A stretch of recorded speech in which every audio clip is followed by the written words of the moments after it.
You, what's going on, y'all? It's Jason Reviews here, back at it again with another video.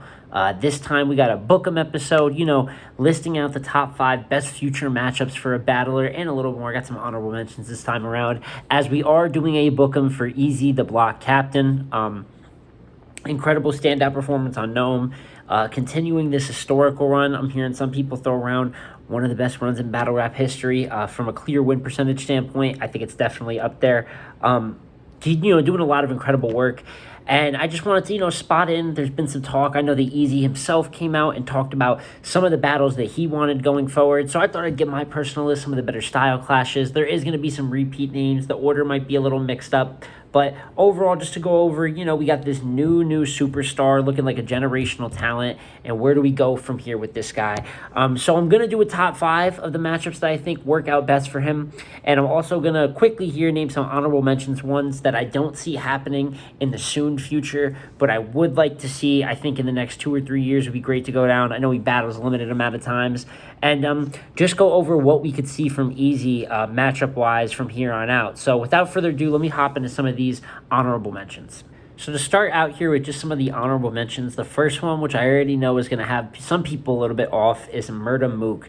Now, obviously, Eazy himself said he wants this matchup, and I know for optic reasons, the amount of, even if some of us think that Mook is kind of beyond his prime, not exactly the most beneficial book. There's a lot of business pros that go into this, the eyes it would put on Eazy. But the problem is that, I think that would have to happen, not have to happen, but I know when it comes to the Mooks and stuff, in terms of booking them, big stage events are the best to get your money back for cutting that kind of check. And then if it happens on a big stage, obviously, I don't think many people have Mook really even having a chance against Eazy. And that would limit it to a small room battle. And I just feel like there's a lot of different things you have to move around and make this matchup make sense, possibly be good footage. I know a lot of people, just for the sake of wanting to see Mook lose, want it to get booked. But it's not a battle I particularly have interest in. Some people will say, I feel like it's pretty split because it's not really a maybe one-day thing, because I don't think it's a matter of he has to earn Mook anymore. I just think that there's way more competitive matchups out there for him, way better style clashes. I know that this has the history of being booked for the Drake card and then being taken off, so that was part of it. But even then, it was shock value because we saw Eazy getting that chance, but I don't think many people had Mook then. And when a battle is just this lopsided, I know that there's a lot of talk about the legend, but me personally, I put in the honorable mentions because other people talk about it, but I don't personally want to see Eazy versus Mook. And that leads into my 2 others, which is John also mentioned, and I do want to see, Eazy stretch out his resume a little bit. And if you want, you could throw Suge into the honorable mentions just for your personal, for a lot of the same reasons as John, where it's resume filler, and they both pose different challenges, both top tiers and Hall of Famers in the game. But I think that Eazy right now currently I would have him clearing both of them. And I don't want to say he's overshot to the point he'd never battle them. It's a battle I'd like to see one day. But obviously, the names that he's being mixed up with, I just think he's kind of overshot for the moment. Suge, who typically plays more as a gatekeeper. Obviously, Suge's battled a bunch of top tiers, but I just don't think that makes too much sense, Eazy and Suge right now. As well as John and Eazy, I'd say probably more well-rounded, probably has a better shot at actually giving Eazy a competitive battle, but he's coming off a body bag loss. I think it would be Eazy dipping down to battle him. Stock-wise, he did turn him down for Gnome 12, which I said I'm not the biggest fan of Eazy picking and choosing like that this early in his career, but this run is pretty special. So even if I want to see the guy kind of have a warrior mentality, I do understand from the business perspective why he's doing what he's doing. So Mook, John, Suge, if you'd like. And then my last honorable mention of someone I'd like to see battle Eazy is Rum Nitty. Now, this battle would pose a very new challenge for Eazy. I think he's yet to go up against a pen guy. Or a punch guy. Now, he did battle Fonz in UM1, so I guess proceeding back to then, that would be a punch guy. And he lost the judge vote then, but I'm really talking post-UM1, ever since he's taken off battling mostly vets, kind of went on this clear win streak that people are speaking of. I think he's yet to see one of the top-tier punch or pen guys. I think Rum Nitty would do good for that. By the way, chess, you could throw chess in there, so maybe that's a little bit different. But I think you know what I mean when I say Nitty is more of the pure punch style. And I think it would be a really good matchup, to be honest. I'd have Eazy going in. I think Real Talk does really good against punching and more of those bar-heavy styles. But it's Rum Nitty. He could always come 10 out of 10. And if you face a 10 out of 10 Rum Nitty, you're not really beating that clear. So a lot of variables that go into that. that. They've definitely traded some shots, and not one that I have on the immediate horizon that I want to see, which is why I have it as an honorable mention. But for me, I think Eazy The Block Captain versus Rum Nitty would be a great battle one day.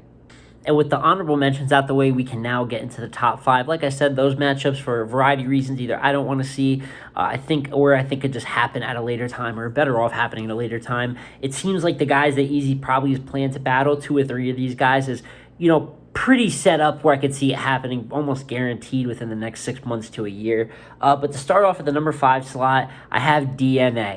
Listen, don't click off, all right? I know that people give DNA a lot of shit. I know DNA said Eazy's ducking. I don't subscribe to that whatsoever.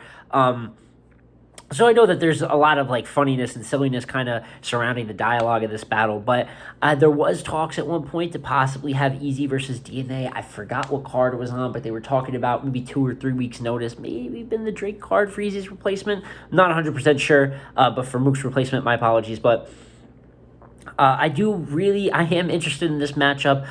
There's a few elements that go into it. One, it would follow kind of that PG killer kind of mindset. Now, where Eazy's already a pretty certified top tier. I don't think that PG title, or, everyone has different titles for it. New New Crucible. I grew up with the PG, so I say PG no matter what. But I think that there is that element that plays in where a lot of new guys do see DNA, and DNA tends to show out against a lot of new guys. He's not undefeated versus new guys either. I think Briz got him when they battled, although that was a more well-seasoned Briz. He went through his first few stages battling. But we all know that DNA versus Press Mafia, what DNA did to Twerk on Summer Madness, a bunch of different matches is the reason that he earned that title. And second of all, I think DNA is in a very good pocket of his career right now. This little stretch, some of the best work that he's ever done. And since he's kind of retired the gun bars and went into no gun bar DNA, the more angle-heavy, a lot of business-like approaches and business-like angles, I think he's been really, really, really good, really hard to beat. Obviously, 30 Hollow recently. I had him beating Av 3-0 last year. I had a very good debatable battle with B-Dot. There is a lot to like from DNA's catalog recently. Now, do I think it matches up to the absolute warpath Eazy has been on? Not necessarily, but I think that the way you're going to have to be Eazy, I doubt bar for bar guys really do it.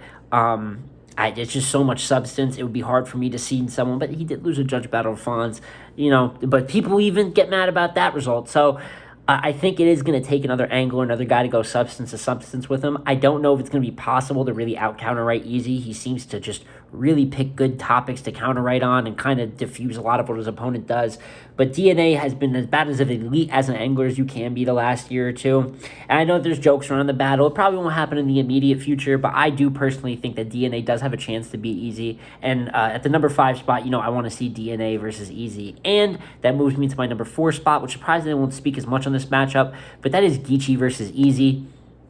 And what this comes down to is that I really want to see this, but I think Geechee needs a break before that. Pretty cut and plain like that. I think both these guys are 2 of the best real talkers to ever touch the game. Eazy's early in his career to say that, and Geechee, has kind of come into the back end of this really historic, multi-champion of the year winning run.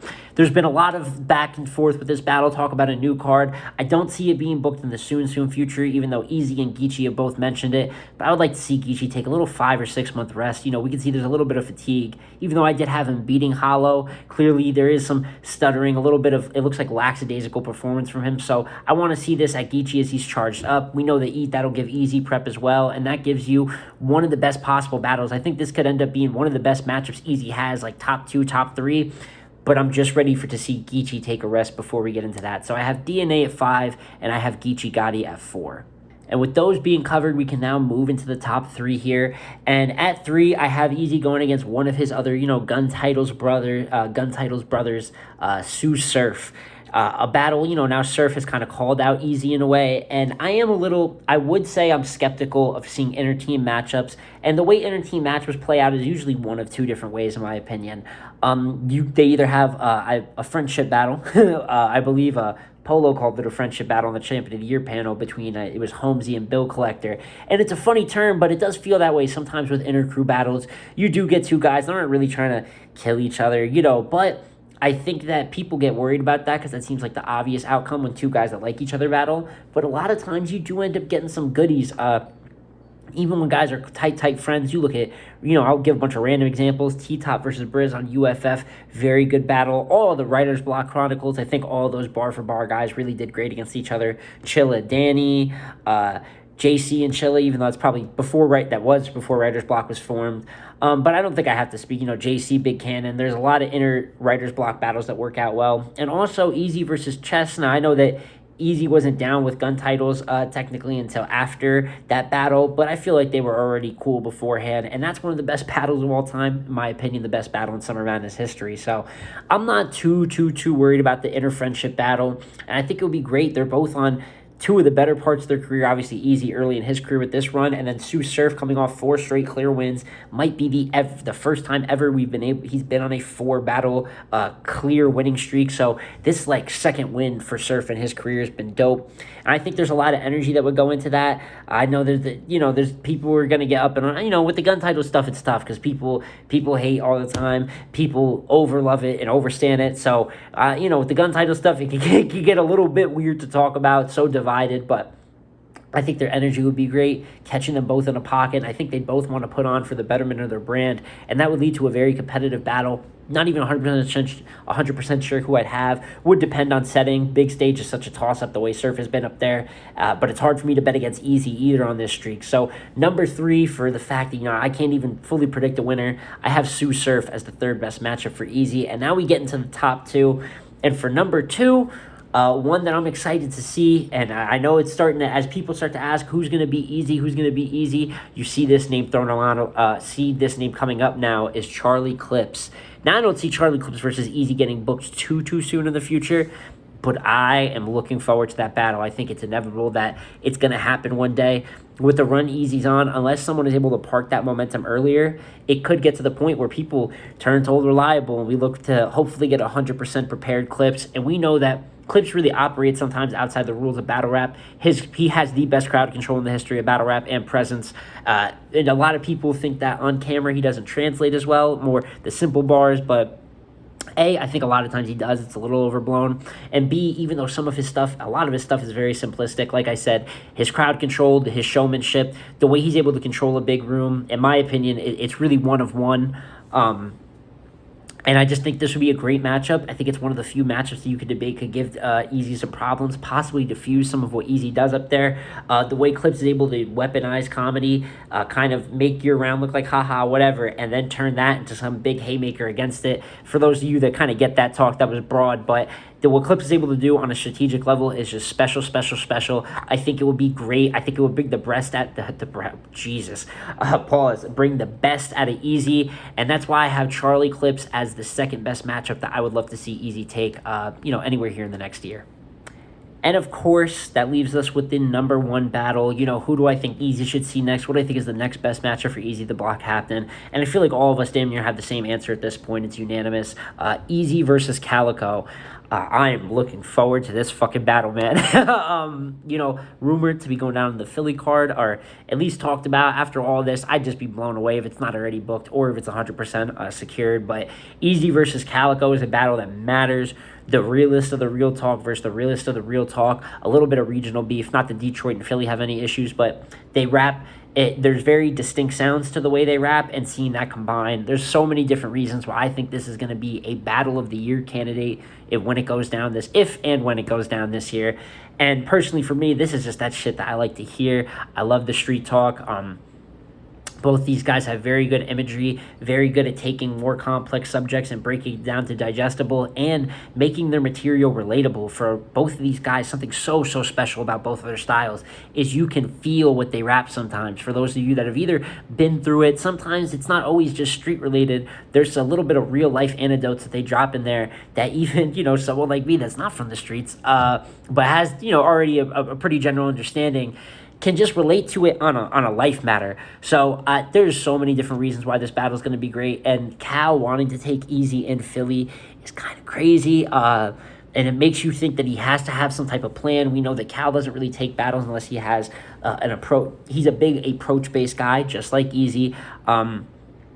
So if he's taking Eazy in Philly, what's that approach? What does he have planned already? I feel like he's already kind of thinking of an approach he wants to take. And I don't see either of them diffusing each other. I see this almost being like a dialogue, but a street-based dialogue. I think when people think of dialogues, I think of battles like B-Dot and Saga, B-Dot and Loso. Funny, I mentioned B-Dot twice, but those, it's usually considered more of like a conscious thing. But here, I think they're going to be able to have some really great street-based conversation, kind of debates maybe on the different way that they view things. Just dope, dope, dope. I could go on and on about the things I love about this battle. Like I said, I think it's going to be a Battle of the Year candidate when it goes down. But yeah, for sure, the next battle that I want Eazy to take, Eazy versus Calico, probably going to be on the Philly card. But before the end of this year, that is the battle I'm looking to next for Eazy the Block Captain.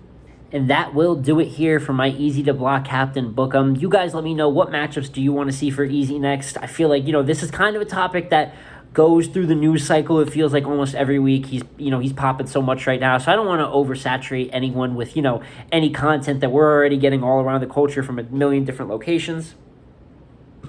But I do want to, I think that this run is really, really special. I haven't really gotten a video to spotlight what Eazy's been doing. So I thought this would be a good moment to give him a little bit of credit if I haven't enough in the videos where I do reference him very fast and just look at what I personally am expecting from him. It might be a little bit different than some. I know a lot of people want to see Eazy Mook. I'm not really a fan. And on the contrary, I'm really a fan of Eazy DNA. And Eazy Clips has kind of just started kicking around, but I hopefully am one of those people that can first start to push it. That's a matchup that I think is going to be special. But, I think we can all agree the Cal matchup, that's next. That's what we're looking for Eazy. And until that's booked, there's going to be a lot of conversations to be had then, so I won't go too much more into it, but obviously I'm looking very forward to that battle. But overall, guys, it's been a dope making this one. I'm going to take not even a break. I use my usual schedule. I'll probably be back here uploading Monday, some new content, maybe some more history-based content. And it's been Jason Reviews again, y'all, and I'm going to catch you on the next one. Peace.